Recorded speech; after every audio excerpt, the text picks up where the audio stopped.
शिल्पकाराची गोष्ट आहे. तो ओबडधोबड दगडातून सुंदर मूर्ती बनवायचा. सुंदर मूर्ती बनवताना इतक्या सुंदर मूर्ती कशा काय निघतात या ओबडधोबड दगडातून, असा प्रश्न पडला. मग या प्रश्नाचं उत्तर पत्रकाराने विचारलं की बाबा ओबडधोबड दगड दिला की तू त्यातून सुंदर मूर्ती कशी काय निर्माण करतोस. तो म्हणतो ओबडधोबड दगडामध्ये सुंदर मूर्ती अगोदरच असते, फक्त त्या सुंदर मूर्तीमध्ये नको असलेला भाग तेवढा मी काढतो. आम्हाला साधना करून काय करायचं आहे नको असलेला तेवढा भाग काय करायचा आहे, काढायचा आहे. त्या प्राप्तीसाठी नको असलेले जे आपले अडथळे आहेत, जे प्रतिबंध आहेत, ते प्रतिबंध दूर करण्यासाठी हा सगळा प्रयत्न करायचा आहे. मग आता हे प्रयत्न करत असताना पहिलं साधन सांगतात मन मना भव, तू तुझं मन माझ्या ठिकाणी ठेव. आता मनाची व्याख्या सांगितली. वाया मन हे नाव एरवी कल्पनाची सावेव, जयासेनी संगे जीवदशा वस्तू. मनाला मन हे नाव उगीच दिलं. एरवी मन ही एक कल्पना आहे आणि त्या मनाच्या संगतीमुळेच ब्रह्मस्वरूपाला किंवा आत्मस्वरूपाला कोणती जीवदशा काय झाली, प्राप्त झाली. लक्षात आलं. म्हणजे मनाला मनपणा कशामुळं, ही मन ही एक केवळ काय आहे, कल्पना आहे. आणि भगवद्गीतेत अर्जुन म्हणतो चंचलम ही मन कृष्णा प्रमाथी बलवदृढम. मन कसं आहे, चंचल आहे. मग आता मन चंचल आहे. भगवंत निर्गुण निराकार आहे. निर्गुण निराकार असलेल्या भगवंताजवळ चंचल असलेलं मन ठेवणार कसं, म्हणजे दोन्ही बाजून अडचण आहे.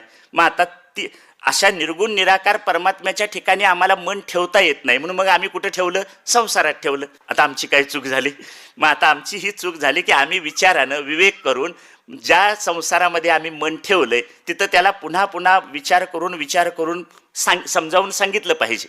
काय आता समजावून सांगायचं त्याला, म्हणजे विचार हेच एक महत्त्वाचं परमार्थातलं साधन आहे. परमार्थ सुद्धा दोन प्रकारचा असतो. एक विचारांचा परमार्थ आहे आणि दुसरा कृतीचा परमार्थ आहे. कृतीचा परमार्थ म्हणजे देवाच्या नावानं काहीतरी करायला सांगितलं तर ते आम्हाला आवडतं सगळं. अमुक एका देवाला जाऊन या, अभिषेक घाला, प्रसाद करा, हे देवाच्या नावानं काही करायला सांगितलं, व्रत वैकल्य करा, तर ते आम्हाला आवडतं. पण विचार करा म्हणून सांगितलं तर तेवढं आवडत नाही. पण सगळ्या संतांना कोणता परमार्थ आवडतो, विचारांचा परमार्थ. म्हणून विचार हेच परमार्थाचं मुख्य साधन आहे. मग आता हा विचार कोणता करायचा, तर तुमचं आमचं जे अस्तित्व आहे मानवी जीवनाचं, हे संपूर्ण कालाधीन आहे, काळाच्या अधीन असलेलं अस्तित्व आहे. म्हणजे भगवद्गीता सांगते जातस्य हे ध्रुव मृत्यू.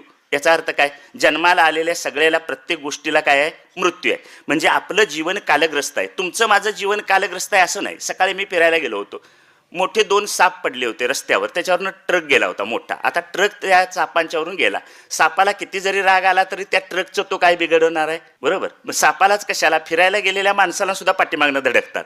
म्हणजे आपलं जीवन इतकं असं हे कालग्रस्त आहे की आपल्याला, आपण बाहेर पडलो घरातून की घरी परत येऊ याची काही कोणतीही शाश्वती देता येत नाही. म्हणून तुकाराम महाराजांचा प्रसिद्ध अभंग आहे, क्षणक्षणा हाची करावा विचार, तरावया पार